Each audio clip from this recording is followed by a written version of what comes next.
Good morning, જય શ્રી કૃષ્ણ. કેમ છો બધાય? મજામાં? સ્વાગત છે તમારું અમારી યુટ્યુબ ચેનલમાં. કેમ છો ધ્યાનભાઈ? મજામાં? હા, મજામાં હો. ગુડ મોર્નિંગ, જય શ્રી જય કૃષ્ણ. શ્રી કૃષ્ણ. આજે સ્કૂલે જવાનો ટાઈમ થઈ ગયો છે, સવારના પોરમાં વહેલો. હા ને આજ શનિવાર છે ને? હા, આજ શનિવાર. હા હા. તો આજે બેગલેસ ડે એમ ને? હા, બેગલેસ ડે દર શનિવારે. દર શનિવારે. તો સારું, હાલ તો હું તને હવે મૂકી જાઉં. હા. વાહ મમ્મી વાહ, તમારું કામ એટલે પણ બે ગજબ ઊંચું. શું છે કે આ તો મને આવડે, રાત કહેવાય એને. ભાવે ને કે નાસ્તામાં કે હતું ને હા કા બાજરાનો લોટ હતો ને હા તો કાલ રાત કરી દો, ધર્મને બહુ ભાવે આમ. હા હા. સુગંધ કેવી આવે મસ્તીની, જોરદાર દેખાય. એમ હા. તો હવે અમારે પાણી હમ.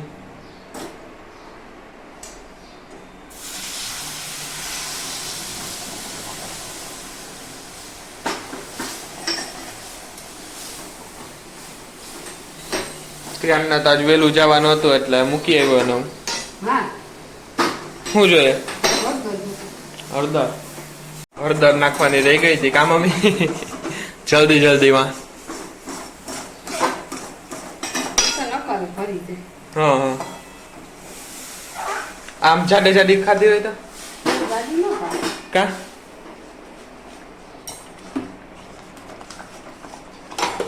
ઉડ એ આ ખબર ને.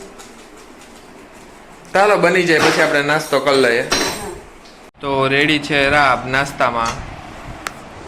ગુડ મોર્નિંગ, જય Shri Krishna mummy. Good morning, જય શ્રી કૃષ્ણ. કેમ છો? મજામાં? મજામાં હો. રાબ બનાવ્યું નહીં કે આ નાસ્તો? બનાવી નાખ્યું. હા હા. જય શ્રી કૃષ્ણ બા. જય શ્રી કૃષ્ણ. કેમ છો? મજામાં? બસ હાલ નાસ્તો કરવો ને. હા હાલો કરી લઈએ નાસ્તો. તમે તારી મમ્મીએ ગોળવાળી રાબ બનાવી. હા. તો અમે નાસ્તો કરી લીધો છે ને મારે મંદિરે જવું છે. આજ તો ધ્યાનભાઈ નથી એટલે મારે એકલાને મંદિરે જવું જોશે. તો આપણે મંદિરે જઈ આવીએ ને પછી આગળનું બધું કામ કરીએ. મમ્મી કારેલા સુધારો. કારેલા સુધારતે કારેલાનું શાક કરું ભરીને. પણ હું તો મજાક કરતો હતો તેથી કેવું? કે મને કારેલાનું શાક ભાવે. મને ખબર છે તારે. તો એ જ કારેલાનું શાક બનાવવું. તને ભાવે જ છે, ભરીને હું લઈ ગઈ. બોલો કઈ રીતના બનાવવું શાક? ભરીને કરું હોય. નાના છે ને આટલું. ઓલો આપણે કટકા કરીને કરીએ એમ નથી કરવું? સુધારી સુધારી નાખલું તને કહું. હા પટાણામાં છે ને હા. સાલ ઉતારી હા હવે આને બી કાઢી હા બી કાઢી મીઠાવાળા પાણી નાખીને બાફી નાખી. હા હા એક સીટી કરી નાખી હા ને પછી મસાલો ભરી હા. પછી ઢોકરિયામાં બાફી નાખી. ઢોકરિયામાં બાફવા જો હે? પછી ખાઈ જવાના રોટલી યાર. મસાલો બફાવો જોઈએ ને હા એટલે ઢોકરિયામાં બાફવું પડે. હા હા. લાકડી આમાં આસી પાછી એક જ સીટી કરી. બાફવામાં નકર તો ચૂંદો થઈ જાય. સુંદર નહીં થાય, તો સડે નહીં. હા હા. હા તો તમે આ સુધારી લ્યો હા ને પછી શાક બનાવજો. હા. મમ્મી શું તમે? આ જો કારેલા ભરીને કર્યા. હા આ કારેલા બફાઈ ગયા જો. હા હવે વઘાર કરો. હા હા. તેલ ગરમ થઈ ગયું. રાઈ હા હા હા હા. હવે ડુંગળીનો વઘાર, ગ્રેવીનો વઘાર કરો. હમ.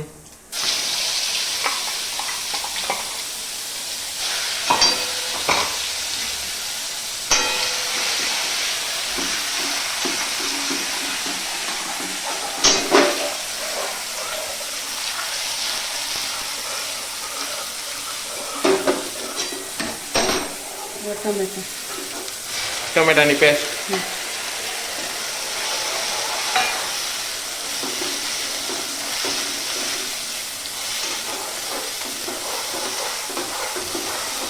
પછી આ શું છે?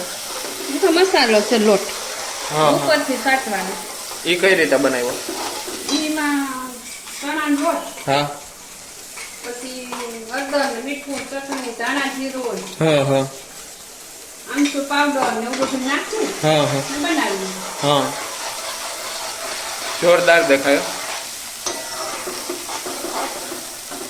તારા મમ્મી તમે ભાઈ ને છે ને નિશાળે જતો હોય ને હા, હા. એટલે કારેલાનું શાક બનાવવાનું મેળ ના આવે. હા હવે આમાં હળદર નાખું થોડીક હા આ મસાલા પ્રમાણે સુગંધ જોરદાર આવી આવી ને થોડુંક લીંબુ એમ જો કે આ બાફવામાં ને મસાલામાં ને બધીમાં હતું હા હા એટલે જાજુ નહીં નાખવાનું હા થોડુંક પાણી નાખવાનું હા કારણ કે ચણાનો લોટ છે ને એટલે હા પોહી જાય એટલું પાણી નાખવાનું હા જાજુ નહીં નકર લોટ હોવી જાય પાણી એટલે હા હા ગ્રેવી ને કઈ રે નહીં સૂકું સૂકું થઈ જાય હા આ થાય મસ્ત છે હમ હવે આને છે જે ઉકળી જાય ને હા પછી આ મસાલો આ ઓલો કારેલામાં નાખી દઈશ હા હવે નાખ દેવાના હા, કારેલા ને કારેલા. પછી બહુ હલાવવાનું નહીં હા હા હવે આને બહુ હલાવવાના નહીં હા હા એમને જ રાખવાના ચડવા દેવાના એમ જ રાખવાના હા આપણે આવી રીતના બનાવીએ હા બાકી તમે બધા કોમેન્ટમાં લખજો તમે કેમ બનાવો હા હા બરાબર ને હા હવે આ મસાલો આંગણે આની ઉપર સાટી દે એટલે તમારે લોટ ખાવો હોય ને હા હા તો એ મસાલાનું ખાઈ શકો હા શાક થાય એક નંબર હા હા જોરદાર દેખાયો દેખાય ને હા થોડોક રાખી દઉં મરચાં ભરવા હા પછી ધાણા ભાજી નાખ દેવાની પછી ધાણા ભાજી સેજ ઉકળી જાય ને હા એટલે ધાણા ભાજી નાખી દેવાની હા હા અમે જો આવી રીતના બનાવે કારેલાનું શાક ભરીને તમે કેમ બનાવો એ અમને કોમેન્ટમાં કહેજો હા હા મમ્મીએ ધાણા ભાજી નાખી દીધી છે અને શાક થઈ ગયું રેડી ધ્યાનભાઈ સ્કૂલેથી આવી ગયા છે હાય ધ્યાનભાઈ હાય કેવીક મજા આવી આજ શનિવાર હતો બહુ એટલે મજા આવી આજ તો આજ તો વહેલો આવી ગયો નહીં હા આજ વેલો આવી ગયો હા દર શનિવારે એવું હોય હા દર શનિવારે એવું હોય હા હા તો હવે જમવામાં શું છે વિચાર કરજો તું જમવામાં તો સુગંધ તો મસ્તી નહીં આવે તો પછી જા શાક જોઈ આવજો એ પેલા જોઈ આવું હાલો. હા જા બપોરનું જમવાનું રેડી છે ને મમ્મીએ જોરદાર કારેલાનું શાક રોટલી અને મરચાનું રાયતું જમી લઉં ને મમ્મી હાલો જમી લઈએ હજી ચાખ્યું નથી કડવું થયું કે નથી થયું ગોળે છે ખાવું હોય હા ગોળ પણ છે હવે ચાખીએ ને પછી ખબર પડે કેવું કડવું થયું ને કેવું કડવું નથી કડવું લાગશે તો લાગે ગોળ ને રોટલી ધ્યાને ગોળ રોટલી જ ખાતા લાગે મને એવું લાગે હા બા જમી લેવું ને હાલો જમી લઈ હા તારે શું કરવાનું હવે ન જમવાનું હા મેં તો જમી લીધું એકલા એકલા ને હા ભૂખ લાગી દે મેં જમી લીધું કડવું લાગ્યું તું શાક ના ના ગળવું નતું હાચન કે મજાક કરે ના ના હાચો તો આજ માટે આટલું જ. તમે મારા વિડીયોને લાઈક કરો શેર કરો સબસ્ક્રાઇબ કરો અને મોજ કરો. બાકી તમે ચૂ લઈને આવ્યા તા ને ચૂ લઈને જાશો મિત્રો તો મળીએ પાછા નેક્સ્ટ બ્લોગમાં. જય હિન્દ.